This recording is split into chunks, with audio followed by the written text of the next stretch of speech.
Hello guys, আসসালামু আলাইকুম। সবাই কেমন আছেন? আশা করি সবাই ভালো আছেন। আমাদের প্রত্যেকেরই সমস্যা হলো যে ইউটিউবে এমবি বেশি কাটে ভিডিও দেখতে। তো যারা ডাটা কম ভরে, যারা ধরুন একটু আর্থিকভাবে সমস্যা, তারা 1 জিবি 2 জিবি ভরে ওগুলো ভালো করে দেখতে পারে না, আধা ঘন্টার মধ্যে চলে যায়।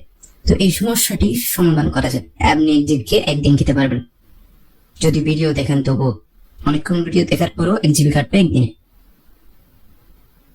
যদি 2 দিন কাটাচ্ছেন, একটু কম দেখালে 2-3 দিন যাবে আর কি 1 জিবি। তো এই কাজটি করার জন্য আপনাদের চা করতে হবে। তো প্রথমে ইন্ট্রোটা দিয়ে নিই। Let's go.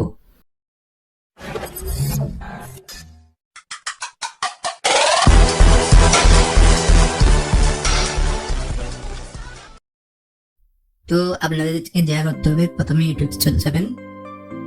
ইউটিউবে ক্লিক করবো, তাই আমি এটা ক্লিক করে দিয়েছি। তো চলে যাবেন ইউটিউবের সেটিংস অপশনে। এই যে সেটিংস অপশনে চলে যাবেন, তা দেখিয়ে দিলে পারবেন না। এই সেটিং অপশনে চলে যাবেন। আমি আমার সেটিং এ গেছি এবং এখান থেকে এই যে লেখা দেখা যাচ্ছে, এই যে ডাটা সেভিং এখানে লেখা আছে, এটাতে ক্লিক করবেন। এটাতে ক্লিক করার পর এখানে ডাটা সেভিং মোড অফ থাকবে, আপনারা সিম্পলি অন করে দেবেন। তারপরে এই যে এইদিকে একটা ফিচার আছে, এটাও বন্ধ থাকবে, এটা চালু করে দেবেন। এটা চালু করলে কি হবে, আমি আপনাদেরকে একটি প্রমাণ দেখাচ্ছি।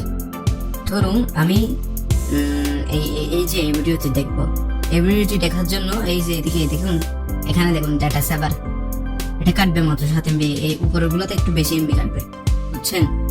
সুন্দর করে এই নিচেরটা ক্লিক করে দেবেন। তারপরে আপনার ডাটা অবশ্যই কম কাটবে, না কাটলে আমি এমবি করে দেবো আপনাকে। ঠিক আছে, ভালো থাকবেন, ধন্যবাদ।